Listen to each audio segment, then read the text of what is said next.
झारखंड मुक्ति मोर्चा के 54 साल के इतिहास को आप देखते हैं, तो क्या आपको लगता है कि जो विजन आप लेकर चले थे, जो चीजें आपने झारखंड के लिए सोची थी, वो कितनी कामयाब हुई और आगे आपको क्या नजर आता है कि क्या क्या करना चाहिए? आपके लिए बहुत बड़ा गाइडिंग फोर्स थे शिबू सोरेन जी, दिशों गुरु। उन्होंने दिशा दी, राज्य को दिशा दी।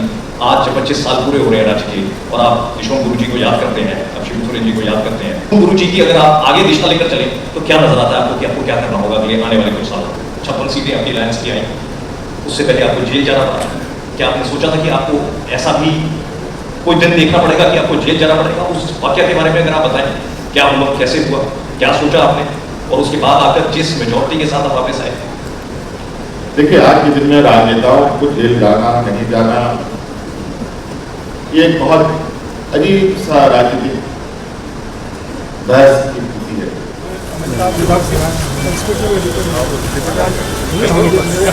आपके लिए आए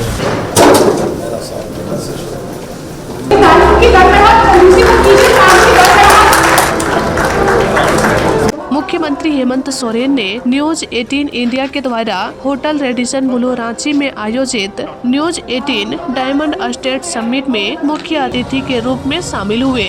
वहीं इस दौरान मुख्यमंत्री ने विकास, चुनौतियों और भविष्य की योजनाओं पर विचार व्यक्त किए। दिल्ली, राजस्थान एक ऐसे राज्य में जो अपनी पहचान भगवान बिरसा मुंडा की तरफ का वो भूमि जहां प्रकृति, संसाधन और सांस्कृतिक विविधता के आर्थिक और सामाजिक विकास के उत्थान के लिए 1,45,000 करोड़ रुपए का बजट पेश किया, जिसमें ग्रामीण विकास, मैन्युफैक्चरिंग और सेवाओं के सेक्टर में नए रोजगार का सृजन होगा। सांस्कृतिक और प्राकृतिक धरोहरों को आखिर कैसे पूरा होगा श्रेष्ठ झारखंड का ये विजन? क्या है सोरेन सरकार का रोड मैप? इसी सवाल से शुरू करते हैं राज्य निर्माण से राष्ट्र।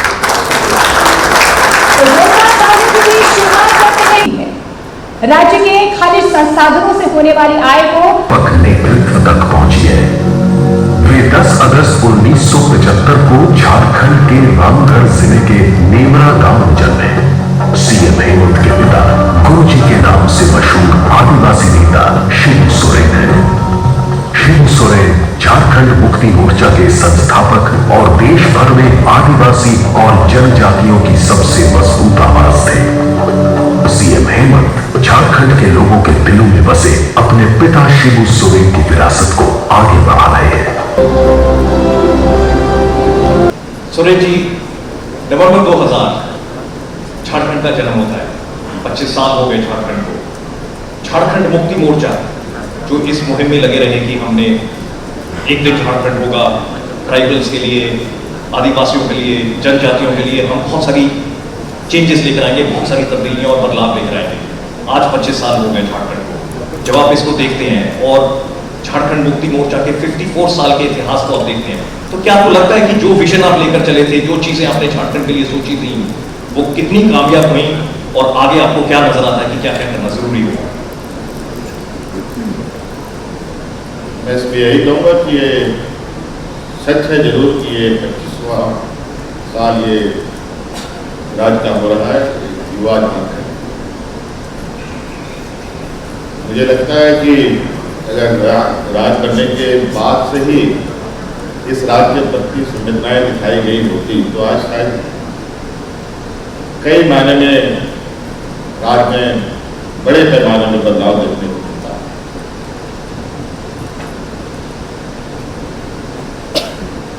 राजनीतिक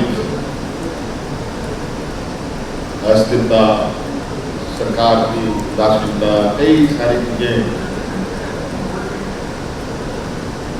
कारण रही कि आज झारखंड को जहां होना चाहिए, जिस उद्देश्य के साथ इस राज्य को स्थापित किया गया था, वो उद्देश्य पूरे होने चाहिए। लेकिन अब हम लोग ने मोर्चा संभाला है और आप देख रहे हैं कि ग्रामीण से लेकर शहरी व्यवस्थाओं में कई बड़े बदलाव झारखंड के हर वर्ग, चाहे किसान, गांव में रहने वाले लोग हों, शहर में रहने वाले लोग या आने वाली पीढ़ी हो, एक समावेशी विकास का एक बड़ा कदम के साथ हम लोग आगे बढ़ रहे हैं और इसी को लेकर के हम लोगों ने टारगेट फिक्स किया है 2050, जहां हम 2050 तक कई मापदंडों को एक बेहतर स्थान पर पहुंचाने का एक संकल्प के साथ। एक्सीडेंटली चीफ मिनिस्टर हैं कि आपकी कोई बहुत ज्यादा मंशा नहीं थी कि आपने राजनीति में आना है। 2009 की बात है, आपके बड़े भाई जब नहीं रहे, उसके बाद पॉलिटिक्स आपने एंटर की। कई सारे उतार चढ़ाव आपने देखे हैं, कई सारे आपने बदलाव देखे हैं। यहाँ पर एक आपके लिए बहुत बड़ा गाइडिंग फोर्स थे शिबू सोरेन जी, दिशोम गुरु। उन्होंने दिशा दी, राज्य को दिशा दी। आज जब 25 साल पूरे हो रहे हैं राज्य के और आप दिशोम गुरु जी को याद करते हैं, अब शिबू सोरेन जी को याद करते हैं, गुरु जी की अगर आप आगे दिशा लेकर चले तो क्या नजर आता है आपको कि आपको क्या करना होगा अगले आने वाले कुछ सालों में? ये बात सही है, झारखंड मुक्ति मोर्चा ने कई राजनीतिक उतार चढ़ाव देखे। झारखंड मुक्ति मोर्चा वैसे आमतौर पर एक आंदोलनकारी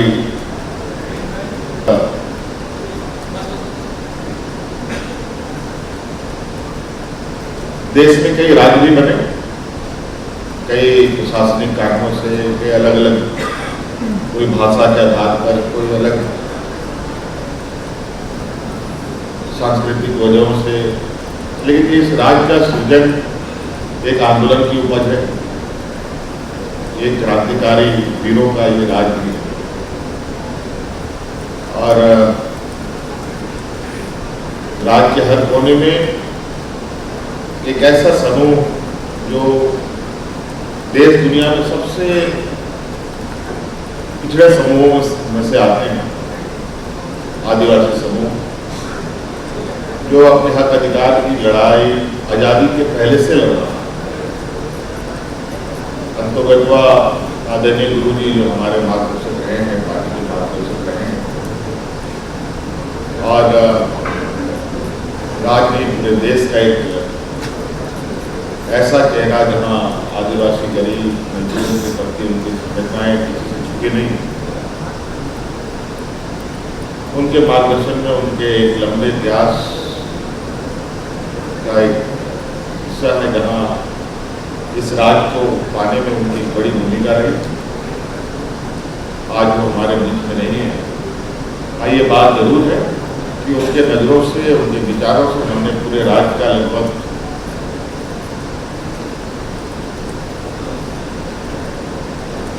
हर क्षेत्र, हर वर्ग को समझने जानने का प्रयास किया है और आज अनुभव के आधार पर आगे की लकीरें खींची जा रही है। हेमंत जी, बड़े ही खूबसूरत और बड़े ही महत्वपूर्ण राज्य के मुख्यमंत्री हैं आप। यहाँ पर अगर बात करें तो जल, जंगल, जमीन, जानवर, वन्य प्राणी, बहुत कुछ यहाँ पर बहुत कुछ मिलता है झारखंड में। और जब आप झारखंड के चुनौतियों को भी देखते हैं कि इन सबको आपको साथ साथ रखते हुए यहाँ पर तरक्की भी करनी है झारखंड की। आपने बीच में आपने ये बात भी कही थी कि एक जीवंत महापाषाण कल्चर है, ये मेगालिथिक कल्चर है जो अभी तक चलता आ रहा है। वो बहुत सारा इसका इतिहास है, बहुत कल्चर है यहाँ पर। इन सब चीज़ों को लेकर आपने आगे चलना है, साथ साथ ही आपने राज्य की तरक्की भी करनी है। कई बदलाव आपने लेकर आने, लेकिन आपकी सीमाएं जो है वो भी बहुत, जिसको कहते हैं टाइट तरीके से और बहुत ही संकीर्ण तरीके से आपके आसपास बंधी हुई है। बहुत बड़ी चुनौती है आपके सामने झारखंड को डेवलप। देखिए, ऐसा नहीं है कि झारखंड के लोगों ने झारखंड के विषय हो या देश के विकास की बात हो, इसमें अपना योगदान न दिया। अगर हम इतिहास के पन्नों को थोड़ा पन्ने को पढ़ते हैं तो आपको पता चले कि देश आज़ाद होने के बाद से और देश आज़ाद होने के पहले से भी इन क्षेत्रों में कई औद्योगिक गतिविधियां हुई, चाहे खनिज संपदाओं से संबंधित हो, चाहे इस राज्य में एशिया का सबसे बड़ा स्टील इंडस्ट्री लगाने के बाद देश का पहला फर्टिलाइजर इंडस्ट्री भी हमारे इसी राज्य में, और इसी राज्य में वो भी इंडस्ट्री है जो इस इंडस्ट्री के माध्यम से देश की इंडस्ट्रियां खड़ी हुई, जिसको एचईसी कहते हैं।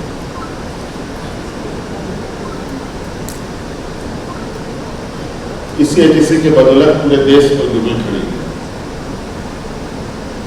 डीवीसी जैसे संस्थाएं हमारे राज्य में, टाटा जैसे बड़ा समूह यहीं से जन्मा, बिरला जैसा समूह यहीं से जन्मा। एक समय देश को टाटा बिरला के उद्योग के नाम से भी जाना जाता था, जिनकी ओरिजिन झारखंडी है। और इसके लिए बड़े पैमाने पे हमारे राज्य के जनमानस ने अपने इस देश के सर्वांगीण विकास के लिए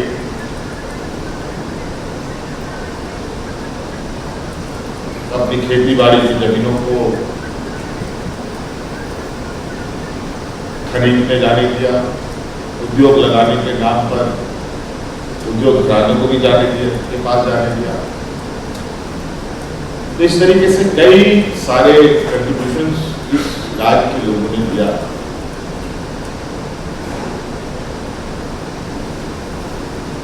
लेकिन समय अंतराल जो आज की स्थिति है, पुराने एक्सपीरियंस थोड़ा सा कड़वा रहा, तो आम जनमानस में कुछ शंकाएं जरूर है, जो शंकाएं हमारे लिए चुनौती पैदा करती। लेकिन मुझे विश्वास है, क्योंकि हम लोग इस राज्य के उस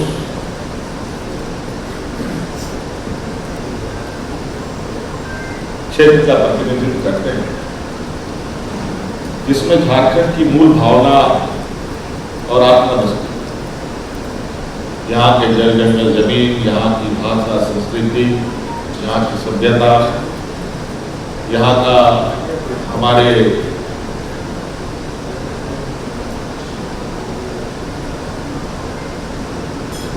वीरों का गौरवशाली इतिहास, जो हमेशा हमें प्रेरित भी करता है संघर्ष करने को। और संघर्ष किस लिए? संघर्ष अपने हक अधिकार है। और हम बिल्कुल उस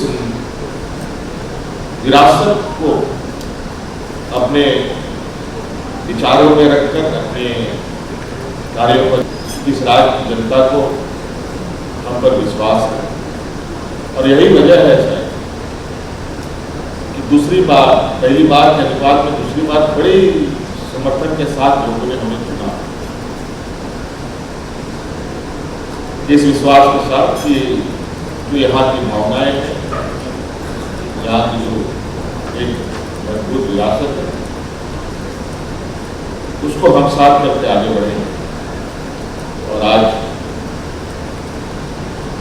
बिल्कुल ये हम गर्व के साथ कह सकते हैं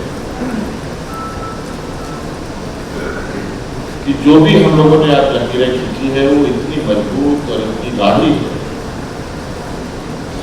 कि अब थोड़ा समय आप देखेंगे आने वाला समय में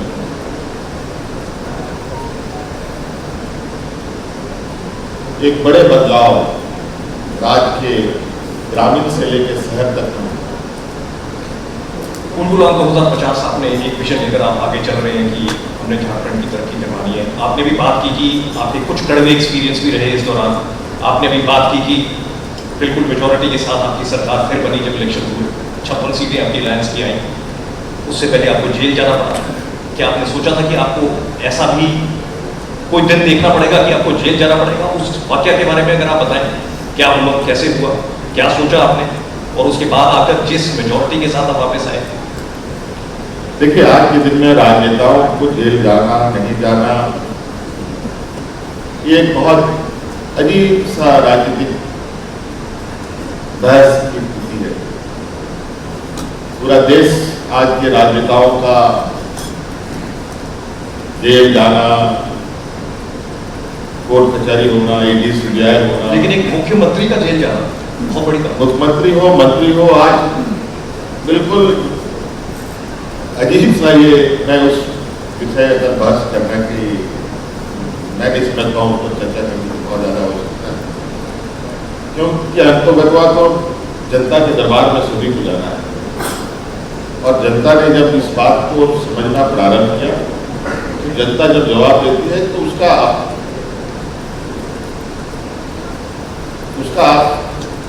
फेस नहीं कर सकते।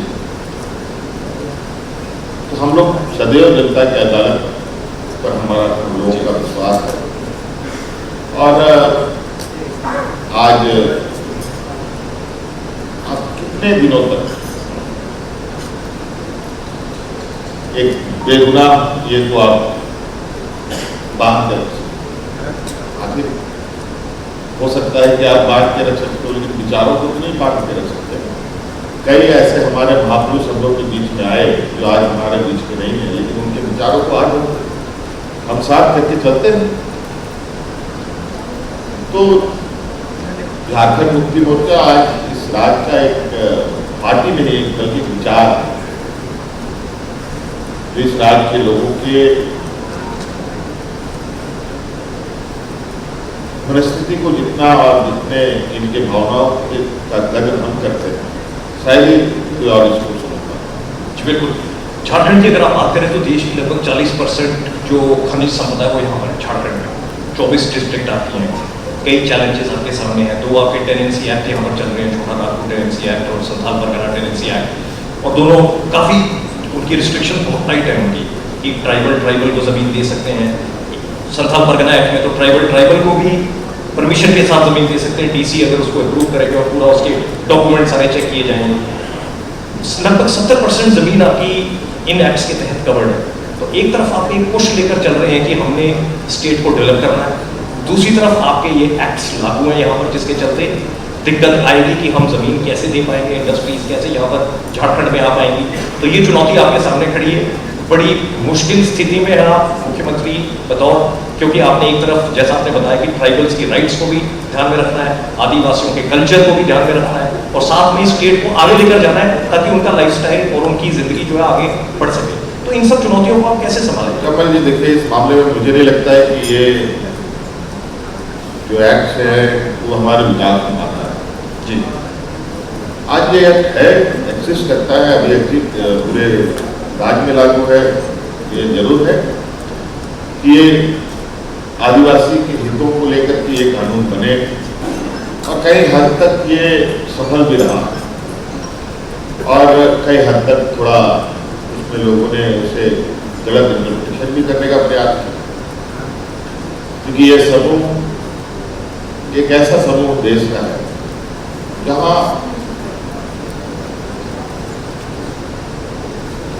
कई समस्याएं इनके साथ है, सामाजिक कमजोरी, आर्थिक कमजोरी, बौद्धिक क्षमताएं हैं। तो इन सब चीज से कवर करने का एक प्रयास था, लेकिन इन कानूनों के बावजूद, इन एक्ट के बावजूद सड़कें बन रही हैं, रेल लाइनें बिछ रही हैं, उद्योग भी लग रहे हैं, और उद्योग लगे भी, खनन कार्य भी हो रहे हैं, चाहे वो संथाल परगना में हो या नागपुर में हो। कहाँ बात? तो आप ये बता रहे हैं कि ये जो टेनेंसी एक्ट है, इनके तहत किसी भी तरीके से कोई भी बाधा स्टेट की इंडस्ट्रियल डेवलपमेंट में नहीं है? बिल्कुल नहीं। अब मैं इस बात को नहीं मानता, बशर्ते आप, बहुत सारे लोगों ने जरूर उद्योग के नाम पर लोगों से जमीन ठगने का प्रयास किया। अगर ऐसे लोग आएंगे तो स्वाभाविक रूप से वो चीज़ें, उसका परिणाम अच्छा नहीं होगा। तो ऐसे चीज़ों पर भी हम आगे क्यों काम करें? आज हम बिल्कुल, कि मैंने कहा ना कि लोगों को हम पर विश्वास है, और इस विश्वास के साथ हम भी अपने कार्यों को अंजाम तक पहुँचा पाते हैं कि जहाँ इन कानूनों के बावजूद आज विकास के पैमाने पे, आज देखिए भारत सरकार कई बड़े बड़े सड़कों को यहाँ बनाने का काम कर रही है, रेल प्रोजेक्ट कर रही हैं, ओवर ब्रिजेज बन रहे हैं, रिजर्वायर्स बने। तो इसमें साधारण जमीन लोगों तक नहीं गई है, लोगों के नहीं गए। बड़े पैमाने पर लोग विस्थापित हुए, एक बार नहीं, दो बार नहीं, तीन चार बार लोग विस्थापित हुए, लेकिन बना आज सबका लाभ जो घरानों को मिल रहा है। तो मुझे नहीं लगता है ये कानून विकास को लेकर कोई बाधा है। और हम लोग बिल्कुल इस भावनाओं को अक्षुण्ण रखते हुए कैसे हम राज्य में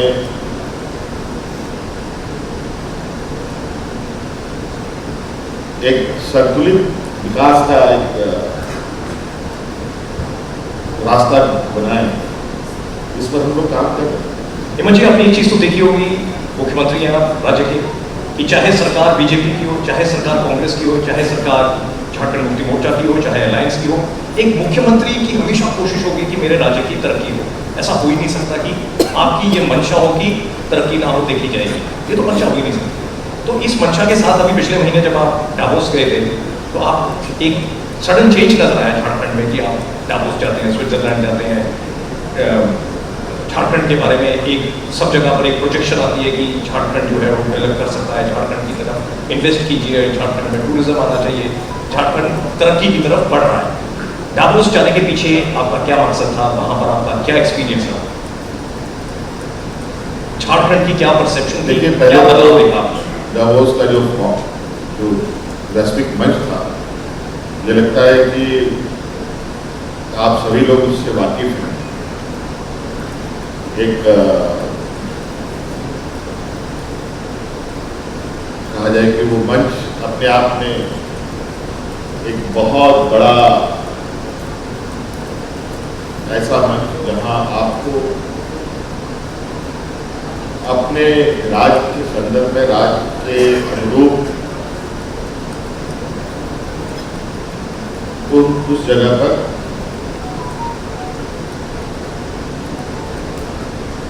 आपने बताया नहीं, अगर आज की दुनिया में कोई भी मैटर करता है वो डावोस में आते हैं जब डावोस का समिट होता है, तो झारखंड का भी वहां पहुंचना एक बहुत बड़ी बात। ये बात सही है, सोच ये पहली बार यहाँ तक कि हम कहें कि हमारे इस रीजन से शायद कोई गया हो। इस बार पहली बार झारखंड को एक ऑफिशियल कंसेप्ट में हम लोगों ने वहाँ अपना उपस्थिति दर्ज कराई है। और क्योंकि प्रयास पहले से भी था, क्योंकि देश का अर्थव्यवस्था में झारखंड का एक बहुत बड़ा योगदान है। 40% के लगभग खनिज संपदा को लेकर हम बैठे हैं। तो हमने इस संदर्भ में थोड़ा सा एक संतुलित विकास को लेकर एक विश्वव्यापी मंच पे भी जाने का एक विचार बनाया और वहां जाने के बाद बहुत सारे ऐसे समूहों से भी मुलाकात हुई, बातचीत हुई।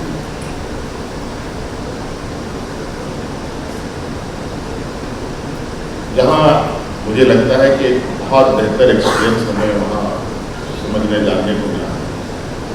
क्या महसूस किया आपने कि झारखंड के बारे में क्या परसेप्शन थी? इस मामले में तो हम फिलहाल भी पहले भी बहुत अग्रणी रहे हैं जी, आज भी हम कहेंगे कि हम उस मामले में अग्रणी।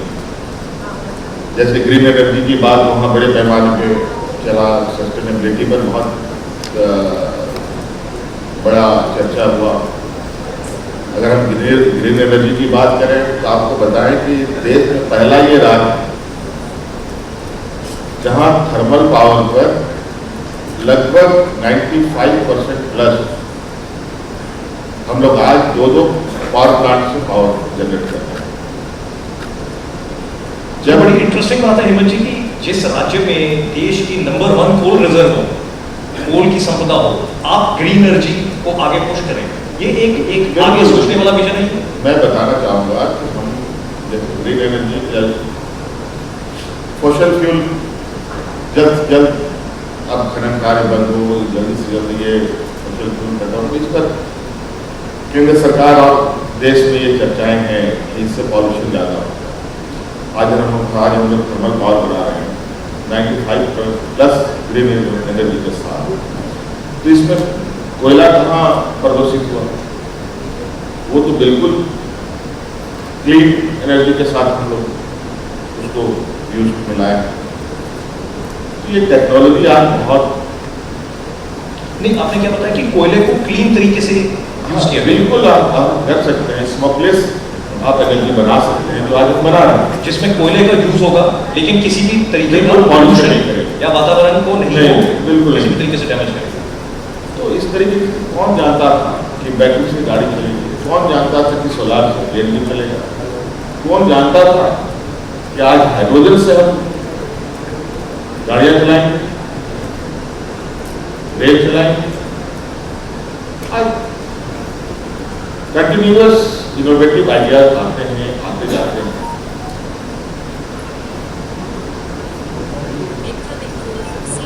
तो हम इनोवेटिव आइडिया के साथ अपने रिसोर्सेज का बेस्ट टू बेस्ट यूटिलाइज कर सकते हैं। क्या रिस्पॉन्स मिला था हमारा?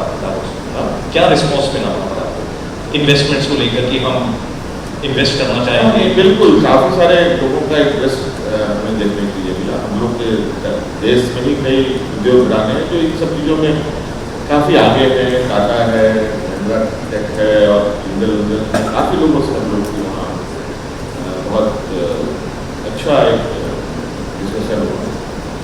और जो मोटा मोटी जो लगा है लगभग 1.5 लाख करोड़ रुपये तक का इन्वेस्टमेंट के उसके आसपास हम लोगों ने चिन्हित भी किया है कि इन सब जगहों पर हम लोग चीज़ों को आगे कैसे बढ़ाएं। इस पर हमारा अलग अलग डिपार्टमेंट एक हर राज्य में बड़ा इसको लेकर कंट्रोवर्सी होती है कि जब भी ऐसा कुछ होता है तो बहुत सारे MOU साइन होते हैं, लेकिन शायद वो रियल इन्वेस्टमेंट में कई दफा ट्रांसलेट नहीं हो पाता, नहीं बन पाता। हम लोग उन सब चीज़ों में अब तक सुरक्षित हैं जी।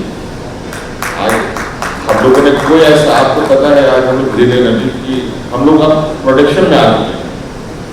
देश में पहला ये प्लांट है जो हमारा 15 थर्मल पावर हमारा था, जो अब NTPC के साथ हम बना रहे हैं और जनरेट कर रहे हैं वो, और नॉर्थ का पूरा एक NTPC का अपना। दूसरा, हाइड्रोजन बेस्ड इंजन भी देश में पहली बार हम लोग झारखंड में ही उसको बना रहे हैं, टाटा और टाटा केमिकल्स के साथ जॉइंट वेंचर पर। जहाँ वो मुझे लगता है तो ट्रायल भी चल रहा है, बहुत जल्द वो भी देश के समक्ष आएगा। तो हम लोगों ने ऐसा नहीं है कि तकनीक और मौजूदा चुनौती को ध्यान में नहीं रखना, बल्कि अलग अलग क्षेत्रों से हमारे जो यहाँ उद्योग घराने के समूह हैं वो भी इस दिशा में आए हैं और हम लोग भी उनके साथ पूरे कॉर्पोरेशन के साथ उद्योग आगे बढ़ा रहे हैं। तो मुझे लगता है कि davos का जो प्रोग्राम था, एक तो पहली बार हम लोग गए, कई ऐसे राज्य हैं जो 15 साल 10 साल से जा रहे हैं, और वहां जाने से कई सारी चीजें उन्होंने अपने राज्यों के लिए भी बेहतर दिशा को चयन करने में उनको सफलता मिली। क्योंकि अब हम लोग पहली बार गए हैं, तो पहली बात तो सही झारखंड भी आया वहाँ, तो झारखंड के पास क्या है आज? तो हमारे पास वो चीजें हैं जो कई राज्यों में नहीं है। हमारे यहाँ यूरेनियम भी है, हमारे यहाँ क्रिटिकल मिनरल्स, मोटा मोटी लोहा कोयला तो हम जानते हैं, आज हमारे यहाँ सोना भी निकलता है, आज हमारे यहाँ कॉपर भी निकलता है, आज हमारे यहाँ कई माइका तो है ही, अमरेल जैसे ज्वेलरी को बढ़ावा देने के लिए कई सारी चीजें। तो हमारे यहाँ जो आंतरिक संसाधन हमारे पास वो बहुत बड़े पैमाने में फैला हुआ है, और उसके लिए अगर सही तरीके से इसका हम लोग एक बिजनेस मॉडल के साथ हम लोग आगे बढ़ेंगे तो एक लंबे समय के लिए इस राज्य के लिए एक बेहतर और मजबूत दिशा की ओर लोग आगे ले जा सकते हैं। हिमांशु जी, डावोस के बाद आप ऑक्सफोर्ड की तरफ भी गए, वहाँ पर आपने ऑक्सफोर्ड यूनिवर्सिटी में PhD टाइप्स की बात की, एजुकेशन के ऊपर आपका इस वक्त बहुत जोर लगा हुआ है जी। बहुत इंटरेस्टिंग ये सफर रहा जी। गए तो थे हम लोग डावोस के प्रोग्राम, डावोस के बाद फिर थोड़ा इंग्लैंड चले गए, क्योंकि वहाँ हम लोगों ने वो भी अपने आप में इंटरेस्टिंग है। ये देश का पहला ये राज्य है जहाँ लंदन में हायर एजुकेशन के लिए बच्चों को 100% स्कॉलरशिप राशि का गया।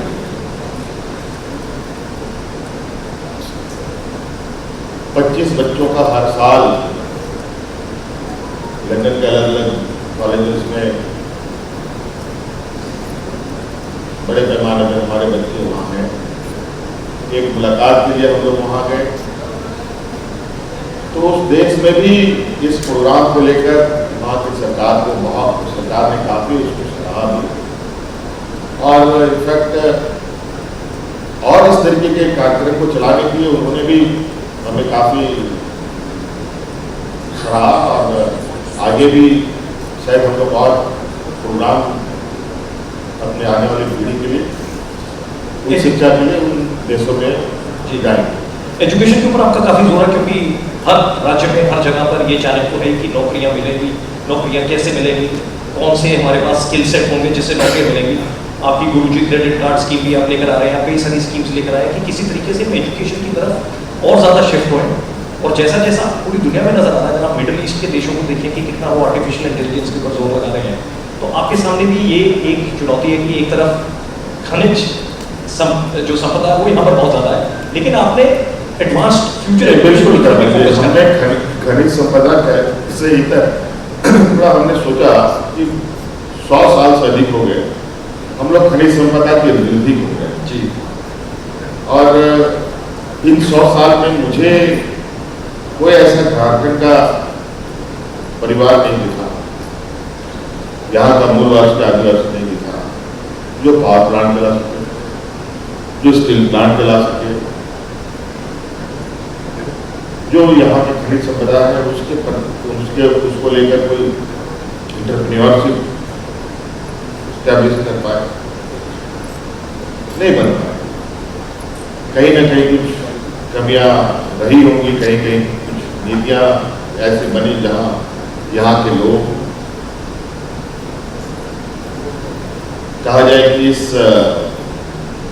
खनिज संपदाओं को उससे एक जो व्यवसायिक व्यवस्था खड़ी होती है उसमें एक मजदूर के रूप में, एक कर्मचारी के रूप में काम करने के अलावा इससे ज़्यादा इनके हाथ में कुछ आया है।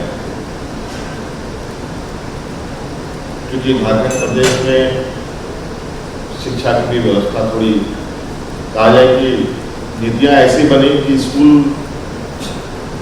एक समय ये रहा कि यहाँ पर स्कूलें बंद की गई,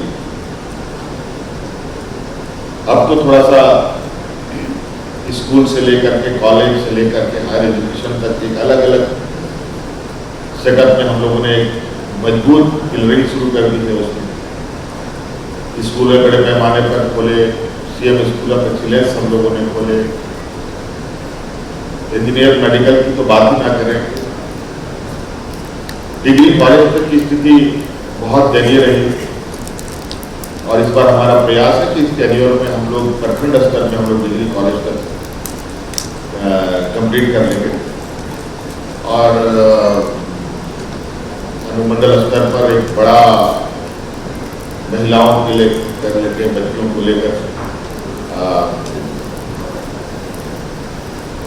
शिक्षा संस्थानों को स्टैब्लिश किया जाएगा। एक रूपरेखा पहले से ही बनी हुई है, जहाँ हम लोगों ने बड़े रोबस्ट तरीके से उसको जमीनी स्तर पर उतारने का काम शुरू कर दिया है। और उसके बाद क्योंकि हम लोग एजुकेशन को सिर्फ सरकारी नौकरी के लिए नहीं, बल्कि हम उनको इस तरीके से डेवलप करने का हमारा प्रयास है कि देश दुनिया में किसी भी कॉम्पिटिटिव प्लेस पर वो अपना स्थान बना करने के लिए तो जी झारखंड में बहुत कुछ है। आपने माइनिंग टूरिज्म की भी बात की कि जो माइनिंग खाली हो चुकी है, वहाँ पर क्या क्या किया जा सकता है? टूरिज्म पार्क लगाए जा सकते हैं, अम्यूजमेंट पार्क लगाए जा सकते हैं, जहाँ पर खदान खाली हो चुकी है वहाँ पर लेक्स बन सकती हैं, कहीं कुछ हो सकता है। पोटेंशियल बहुत है यहाँ झारखंड में। लेकिन बीच में एक चीज़ बहुत इंटरेस्टिंग वो भी हुई थी, जब आप ऑक्सफोर्ड यूनिवर्सिटी गए थे, वहाँ पर आपने एक बात कही कि अगर एक बुलॉक कार्ट हो या एक बैलगाड़ी हो, उसके 2 पहिए हों और पीछे खाली जोतरे हों और आगे 2 बैल हों, तो उनको साथ साथ ही चलना पड़ेगा उस एक हल को जोतने के लिए। मैं बात कर रहा हूँ केंद्र सरकार और राज्य सरकार। केंद्र सरकार से आपको कितना सपोर्ट मिल रहा है? आप कई दफा ये कह चुके हैं कि हमारे को सपोर्ट नहीं मिल रहा जो हमारे को मिलना चाहिए। केंद्र सरकार का ये कहना है कि हम पूरा सपोर्ट दे रहे हैं, अगर कोई दिक्कत आ रही है तो शायद कोई ऑडिटिंग में प्रॉब्लम होगी, शायद उन्होंने कोई कंप्लीशन रिपोर्ट नहीं सबमिट की होगी, लेकिन जो बाकी राज्यों को मिल रहा है झारखंड को भी मिल रहा है। लेकिन साथ में आपने ये बात भी कही कि दोनों पहियों को साथ साथ चलना पड़ेगा, तो क्या कहना चाह रहे हैं? देखिए, ये तो वो वाली बात हो रही है घर में पति पत्नी झगड़ा। अगर आपको खाना पसंद नहीं है तो नौक में 2 गिलास तेल डाल दो खाना में, खत्म था। तो ये उस टाइप वाली बात है। देखिए, हमारा देश एक संघीय ढांचा पर आधारित और चलने वाला देश, और इसी संघीय ढांचा को लेकर के पूरा दुनिया में हमारी एक अलग पहचान भी बनती है, और इसी संघीय ढांचा का लोग लोहा भी मानते हैं कि अलग अलग सरकारें, अलग अलग लोग, अलग अलग संस्कृति, सभ्यता, रंग भेद, अलग बोलचाल, खान पान, सब चीज। आप देखिए, कई ऐसे राज्य हैं जो अपने बोलचाल पर अलग है, खान पान पर अलग है, रंग रोगन पर अलग है। तो वैसा ही इस राज्य में उसी संघीय ढांचा का एक नमूना हम भी कि इस देश का एक अंग हम भी, और 5 उंगली एक बराबर नहीं। अगर 5 उंगली एक बराबर हो जाए तो आप समझ सकते हो उसको आप क्या कहेंगे, तो आप हैंडीकैप कहेंगे। तो आज ये बहुत बड़ी बात है कि 5 उंगलियां अलग अलग होने के बावजूद होता है, तभी हाथ मजबूत होता है। तो आज इस देश का एक हिस्सा होने के नाते देश तभी मजबूत हो सकता है जब राज्य मजबूत होगा, और राज्य तभी मजबूत हो सकता है जब हमारे गांव मजबूत हो। मैं बिल्कुल स्पष्ट मूल मंत्र लेकर चलता हूँ अपने राज्य को लेकर। हमारा गांव मजबूत नहीं होगा तो हमारा शहर मजबूत नहीं हो सकता। ये तो क्या आपको लगता है कि केंद्र से जो सपोर्ट आपको मिलना चाहिए वो नहीं मिल रहा है? और केंद्र सरकार के साथ नुरा कुश्ती होती रहती है, चलता रहता है, कम बेसी वो सब नोक झोंक चलते रहेंगे, क्योंकि हम गैर केंद्र शासित राज्यों के हिस्से है। डबल इंजन की सरकार यहाँ है। डबल इंजन की सरकार हुआ करती थी, कभी लोगों ने बहुत बुरा तरीके से उसको निकाला, एक बार नहीं, 2 बार। तो जनता की आवाज। लेकिन केंद्र और विपक्ष बात झारखंड के ऊपर डाल देते हैं कि फाइनेंस कमीशन का एक फॉर्मूला सेट है कि जो सेंट्रल टैक्सेस है उसमें से हर राज्य को किस प्रोपोर्शन में पैसा जाएगा, 4% फॉर्मूला जो सेट है। उनका ये कहना है कि जो पैसा आता है उस पैसे का बार बार आने के लिए, जो पैसा एक बार आता है उसकी एक रिपोर्ट वापस आएगी। अगर उस रिपोर्ट में सब कुछ ठीक होगा तो अगली जो इंस्टॉलमेंट है पैसे की वो आपके पास आएगी, लेकिन अगर वो रिपोर्ट वापस नहीं आई तो अगली इंस्टॉलमेंट नहीं आएगी और फिर कहा जाएगा कि पैसे नहीं दिए गए। तो इसको आप कैसे देखते हैं? ये बात बिल्कुल गलत है। देखिए, सभी चीजों के पास सभी चीजों का एक अपना दायरा है, हर चीज का एक लिमिटेड बॉक्स है, तभी सरकार बजट पर काम करती है। हम लोग भी एक बजट पे काम करते हैं, केंद्र सरकार भी एक बजट पे काम करती है। अनलिमिटेड बजट नहीं हो सकता। विद इन द बजट ही आपको पूरे देश को चलाना है, और सबके सबकी हिस्सेदारी भी सुनिश्चित। ये नहीं है कि आप परफॉर्मेंस के आधार पर आप किसी को कम दे रहे हैं या नहीं दे रहे। आज तो केंद्र सरकार की नीति ही बड़ा विचारणीय हो जाती है कभी कभी कि आज किसको किस जगह पर किस प्रोपोर्शनेट के साथ आप सपोर्ट करते हैं। आज अगर आज इसलिए हम लोगों ने भी कई चुनौतियां ली है, ये था कि जीएसटी आने के बाद तो राज्य के जो रिसोर्स जनरेट करने का ताकत था वो तो आपने छीन लिया, हमारी रीढ़ की हड्डी तो आपने निकाल ली, हम खड़ा होंगे कैसे? और ये एक सुनियोजित तरीका है कि एक ऐसा फॉर्मूला लगाओ जहां राज्य को केंद्र के सामने गिड़गिड़ाना पड़ेगा, जो कभी राजा महाराजाओं के बीच में हुआ करता कि भीख मांगो तभी आप जिंदा रह सकते। लेकिन व्यवस्था अगर इस तरीके से लोगों के विचार हैं तो ये भी एक गलत विचार है। आज उनके इस यूटिलाइजेशन सर्टिफिकेट या ये सब जो मांग और डिमांड की बात है, हम तो कहेंगे जो केंद्र शासित राज्य है जहाँ डबल इंजन की सरकार है, वहाँ कितने लोगों ने कितने उनके एनओसीज उन्होंने केंद्र को भेजा है, जरा आप रिपोर्ट उठा के देखिए तो दूध का दूध पानी का पानी होगा। पिछले साल आप एक रिपोर्ट भी निकालने वाले थे जिसमें आप ये सारा ब्यौरा देने वाले थे कि किस तरीके से पैसा आ रहा है, कैसे खर्च हो रहा है, क्या दिक्कत आ रही है, वो रिपोर्ट कहाँ तक? नहीं, बिल्कुल बिल्कुल। आज हमारा केंद्र सरकार के साथ वो तो सीधी सी बात है कि आपको संसाधन या आर्थिक सपोर्ट के मामले में आज किस तरीके से बोझ कंधे पे डाला जाता है। केंद्र सरकार हमारी बोझ कम करने के लिए प्रयास नहीं करती है। आज जीएसटी आने के बाद दो तरीके का इम्पैक्ट पड़ा, जो प्रोड्यूसिंग स्टेट है उसको नुकसान हुआ, जो कंज्यूमर स्टेट है उसको फायदा हुआ। ये राज्य कमोवेश प्रोड्यूसिंग स्टेट है, हमसे अधिक जीएसटी में बेनिफिट हमारे पड़ोसी राज्य बिहार को हुआ। ज्यादा पॉपुलेशन है वहाँ पर, ज्यादा पॉपुलेशन है, कंज्यूमर ज्यादा है वहाँ, प्रोड्यूसिंग जैसे हमारा, इसलिए उसका जो फाइनेंशियल कमीशन ने जो प्रोपोर्शन बनाया वो ज्यादा बनाया हुआ क्योंकि उनकी जनसंख्या ज्यादा है। जनसंख्या नहीं है वो उसको टैक्स ये मिलेगा जी। अभी तो वो सारी चीजें देखिए, केंद्र ये बात जरूर है कि नीतियां ऐसी रखी गई है कि आप आर्थिक परेशानियां राज्यों को कर सकते हैं, लेकिन ऐसा भी नहीं है। राज्य सरकार अपनी क्षमताओं को भी बढ़ाने का प्रयास करती है और आज आप देखेंगे कि आज हम लोग अपने चैलेंज पर प्रधानमंत्री आवास चुनाव के वक्त इन लोगों ने बिल्कुल पूरी तरीके से बंद कर दिया, बल्कि हमारे जो हमें जो मिलने वाला कोटा था प्रधानमंत्री आवास का वो डबल इंजन की सरकारों में चला गया, हमारे कोटा को दूसरे राज्य में मिल जाएगा। फिर बाद में जब हम लोगों ने कहा कि तुम नहीं दोगे तो राज्य सरकार की तो जिम्मेवार है गरीबों के प्रति, आज उनके वजह से हमें अबू आवास जैसी योजनाएं चलानी पड़ी जहां full funded by state government scheme चलाती है। आप दो या मत दो, हम तो रिस्पॉन्सिबल है, आज हमारी जिम्मेवारी है। तो आज ठीक है, अगर आपका सपोर्ट होता तो ये गरीबों तक हो सकता है कि 5 साल 10 साल के अंदर हम सारे गरीबों को आवाज पहुंचा देते। हो सकता है आपकी इस ताकत के बल पर हमें 20 साल लगेंगे, लेकिन हम करेंगे जी, क्योंकि हम संकल्पित हैं और हम अपने क्षमता अपने पैरों पर हम इस राज्य को भी, क्योंकि ये राज्य आज तक सिर्फ देता है, इसको मिला कुछ। आज भारत सरकार को पूछिए कि इसको रेवेन्यू कितना मिलता है राज्य सरकार से, झारखंड प्रदेश से।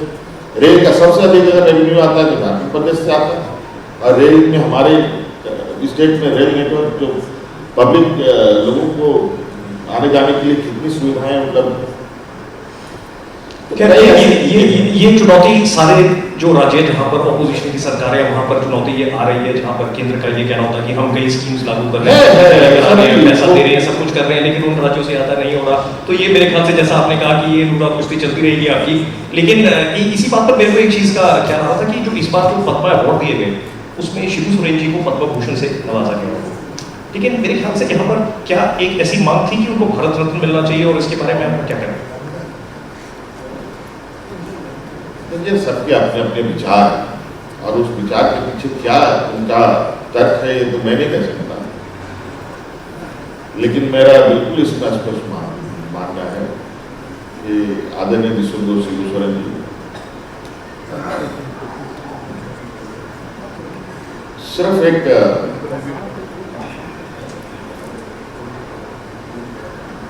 MP MLA सांसद नहीं, बल्कि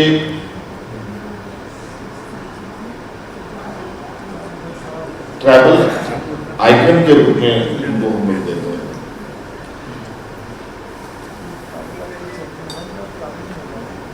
मुझे नहीं लगता है कि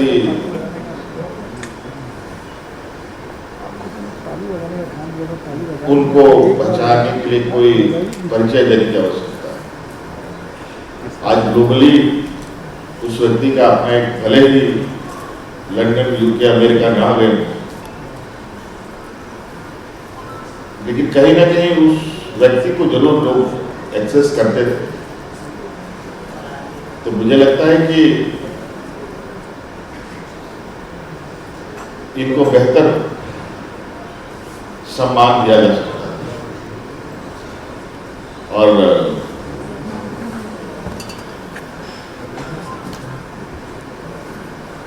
जो इनका पैरामीटर है, वो कैसा इन लोगों ने फिक्स किया है, ये तो मुझे नहीं मालूम, लेकिन मुझे लगता है कि और बेहतर दिया जा सकता है। हेमंत जी, शिबू सोरेन जी बहुत बड़े ट्राइबल लीडर थे और उनकी पहचान सिर्फ झारखंड तक सीमित नहीं थी। चाहे बिहार ले लें, चाहे छत्तीसगढ़ ले लें, चाहे बंगाल ले लें, चाहे उड़ीसा ले लें, झारखंड मुक्ति मोर्चा की जो छाप थी वो इन सब इलाकों में थी, आज भी है। अभी पीछे आप असम गए, आप अपर असम गए, तिनसुकिया की तरफ गए, वहाँ पर टी एस्टेट्स में जो ट्राइबल्स हैं, उनकी आदिवासी जनजाति जो वहाँ पर लोग थे, उनके बीच में आपने बहुत बड़ी रैली की, वहाँ पर एक बहुत बड़ा आपने सम्मेलन किया। आपको यहाँ से वहाँ असम जाकर इतनी बड़ी एक सम्मेलन करने की क्या जरूरत पड़ी?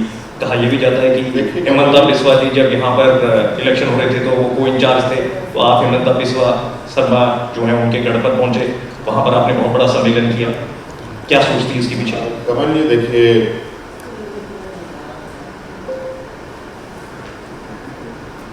असम जाना तो हमारे लिए अचानक होने वाली घटना नहीं है। असम हमारे आदरणीय दिसुंदर सिबू सोरेन जी अक्सर वहाँ जाते हैं और वहाँ के आदिवासियों के हितों को लेकर के उन्होंने वहाँ भी आवाजें रखी है अपनी। और लंबे समय से अलग अलग राज्यों से लोग हमसे मिलने भी आते हैं कि हमारे ये या उनके जो डिमांड्स हैं अपने अपने राज्य में, विशेष आदिवासी समुदाय के, उनके अपने जो अधिकार हैं उनको लेकर जो उनका आंदोलन रहता है, उसको लेकर लोग मिलते रहते हैं।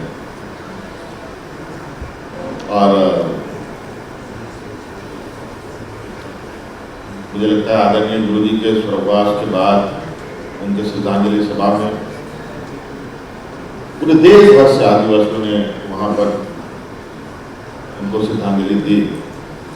इस दौरान में लगभग देश के अलग अलग कोने से आए लोग से हमारी उस समय मुलाकात भी हुई थी।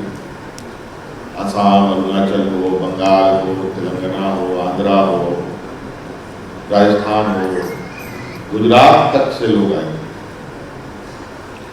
सभी लोगों ने हमसे मुलाकात की। कई सारे लोगों ने धीरे धीरे अब लोग और भी बातें कर रहे हैं कि हमें अपने अस्मिता के लिए, अपनी पहचान रखने के लिए मजबूत कदम उठाने चाहिए। और असम में, क्योंकि असम हमारे लिए कोई नया नहीं है, आपको पता होना चाहिए कि पूरा देश का चाय का उद्योग आदिवासियों के कंधे पर है। अगर आदिवासियों ने हाथ खींच लिया तो देश का चाय बागान बंजर हो जाए। तो हेमंत जी, क्या आप अपने आप को झारखंड या झारखंड मुक्ति मोर्चा को यहाँ तक सीमित रखना चाहेंगे, या अपने आप को एक ज्यादा बड़े आदिवासी नेतृत्व में भी देखना देखिए, चाहिए? मैं लीडर बनने नहीं आया।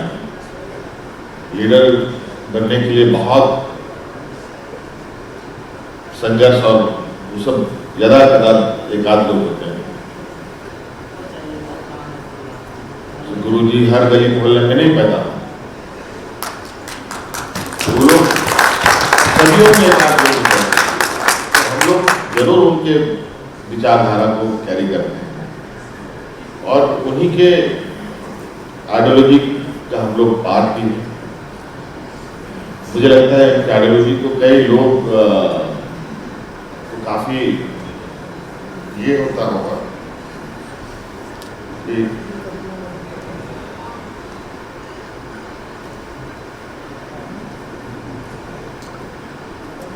पसंद होगा शायद, इस वजह से वो लोग हमसे कनेक्ट करते हैं। और तो मुझे लगता है कि लोगों ने हमें बुलाया, हम गए और वहाँ जो आदिवासी भाइयों का जो हम लोगों ने व्यथा देखी, अंग्रेज चले गए लेकिन अंग्रेजों की तरह सलूक आज के दिन में बदस्तूर आदिवासियों के साथ। आज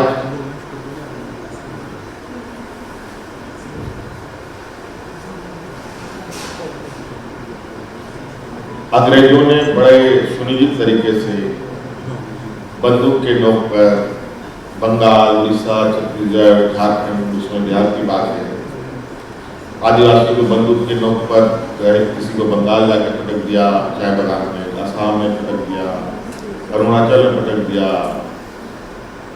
साउथ में पटक दिया, अलग अलग जगह जहाँ कॉफी चाय बनाना होते हैं। आज वहाँ पर बदस्तूर लोग अपने अस्तित्व की लड़ाई लड़ रहे हैं, अपनी मान्यता की लड़ाई लड़ रहे हैं, जबकि उनको भी पता है कि ये आदिवासी है, लेकिन आदिवासी को उनको दर्जा देना उनके विचार में नहीं है, उनके सोच में नहीं है। तो ये तो बड़ा विचित्र बात है। तो आज हमने इस जगह पर पहले भी मैंने पत्र भी लिखा है असम सरकार को इस संदर्भ में विचार करने के लिए, और आगे भी इस विषय पर हम लोग जहाँ जहाँ झारखंड के लोग हैं, कम से कम मैं उन लोगों तक उनकी चीज़ों को समझने, जानने और उनके अधिकार पर जरूर हमारी चिंताएं हैं। हेमंत जी, सवाल तो बहुत सारे आपसे पूछने के लिए, लेकिन कुछ चीज़ें आपसे जल्दी पूछना चाहेंगे कि एक तो पंचायत एक्सपेंशन के बारे में पूछना चाह रहा था, लेकिन उससे पहले बीच में एक बहुत बात ये चली कि आप दिल्ली गए हैं, बीजेपी से शायद कोई बातचीत हो सकती है, और जो अभी हम डबल इंजन की सरकार की बात कर रहे थे कि शायद कभी भविष्य में डबल इंजन की सरकार जैसी स्थिति यहाँ पर बन सके। लगता है आपको कि अगर झारखंड की डेवलपमेंट की बात होगी तो आप इस चीज़ के लिए ओपन होंगे, या ऐसी बात नहीं है और ना हो सकती है? देखिए, ये सब राजनीतिक सबूते हैं, वो सब उड़ते रहे, इसको उड़ाने वाले भी एक गिरोह सब अपने सक्रियता में लगा रहता है, उसका भी अपना रोजी रोटी है। उसमें दो तीन चीजें जुड़ गई। एक तो ये बात आई साथ में वो आगे जो ऑक्सफोर्ड में आपने कहा कि 2 पहिए जो है वो साथ साथ चलने चाहिए, तो और साथ में जो आप कह रहे हैं देखिए, मैं विदेश में रहा गया, मैं विदेश में रह करके देश की बुराई नहीं कर सकता। ठीक, ये हमारे घर की लड़ाई है, दूसरे के सामने लड़ने से लोग हंसेंगे, मजाक होगा, हासिल कुछ नहीं। जो भी लेन देन बंटवारा करना है हम अपना इन हाउस करें, ज्यादा बेहतर है। बाहर अपनी कमजोरी दर्शाना बेवकूफी। लेकिन आपकी अलायंस पार्टनर कांग्रेस और बीजेपी बार बार ये इल्जाम लगाती है कि राहुल गांधी जब बाहर जाते हैं तो वो देश के बारे में कई ऐसी बातें बोलते हैं जो नहीं बोलनी चाहिए उनको। तो आपके अलायंस पार्टनर कौन देश के बाहर जाता है, कौन कौन क्या बोलता है, मैं उस पर बहुत ज्यादा ध्यान नहीं देता। हाँ, ये बात जरूर है कि मैं क्या करता हूँ उस पर मैं बहुत ज्यादा ध्यान देता हूँ।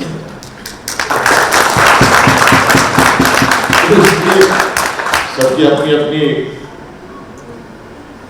लाइन है, अपना अपना हम लोग गठबंधन में जरूर है, लेकिन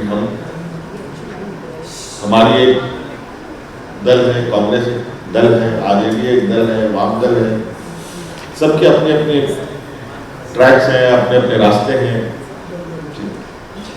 हेमंत जी, 2 दिन पहले ही आपकी सालगिरह भी थी और हमारी सबकी तरफ से आपको उसकी भी बहुत बहुत शुभकामनाएं। कल्पना सोरेन की बहुत सहयोग आपके साथ रहा है। कल्पना जी ने भी इंजीनियरिंग की है, उन्होंने अपनी इंजीनियरिंग पूरी की, आपने अपनी इंजीनियरिंग शुरू करके पूरी नहीं की आपने, तो लेकिन आपकी इंजीनियरिंग सोच के बारे में बहुत बात होती है। आप नहीं, ये बात जरूर, उन्होंने एमटेक कर ली, उन्होंने हाँ वो उन्होंने कर ली, मैनेजमेंट भी किया है। लेकिन बताया जाता है कि आप बैडमिंटन खेलते हैं, आपको शौक है हाँ। खेलने का, किताबें पढ़ने का आपको बहुत शौक है, टाइम मिलता है आपको? आप 38 की उम्र में ही आप मुख्यमंत्री बन गए थे झारखंड के पहली बार, इतनी यंग उम्र में, अभी भी खैर कुछ ज्यादा नहीं हुई है आपकी उम्र, 50 साल के या अभी नहीं, ये बात जरूर है।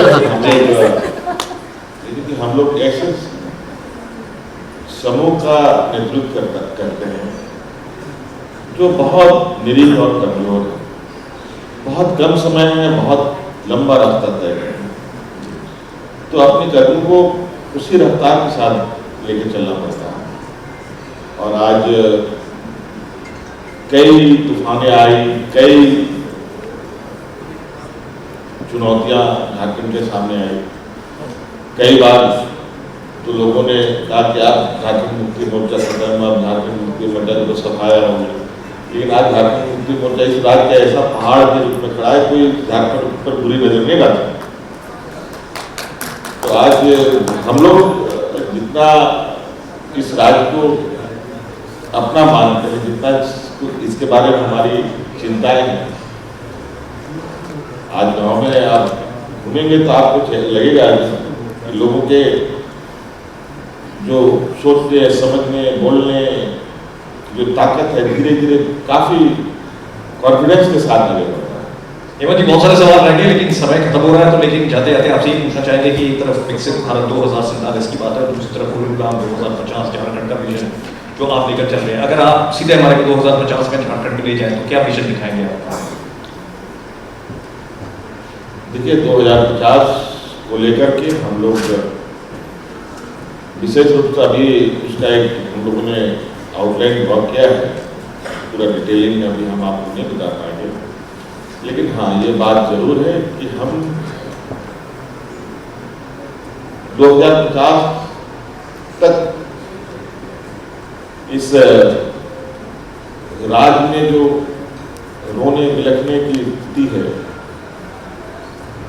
कहीं ना कहीं उसको खत्म करने की दिशा में वो बहुत बड़ा मील का पत्थर साबित होगा। और जो एक मजदूर प्रधान राज्य है, ये अपने पैर पर खड़ा है। बहुत सारी चीजें रहेंगी। राउंड 2 में न्यूज़ 18 इंडिया पर फिर आपसे जल्दी मुलाकात करेंगे। बहुत बहुत शुक्रिया आपका, आपने हमें यहाँ बुलाया, आप लोगों को मेरी ओर से बहुत बहुत शुभकामनाएं। बहुत बहुत धन्यवाद जी। डायमंड स्टेट धन्यवाद। एक बार जोरदार तालियां हो जाए हेमंत जी के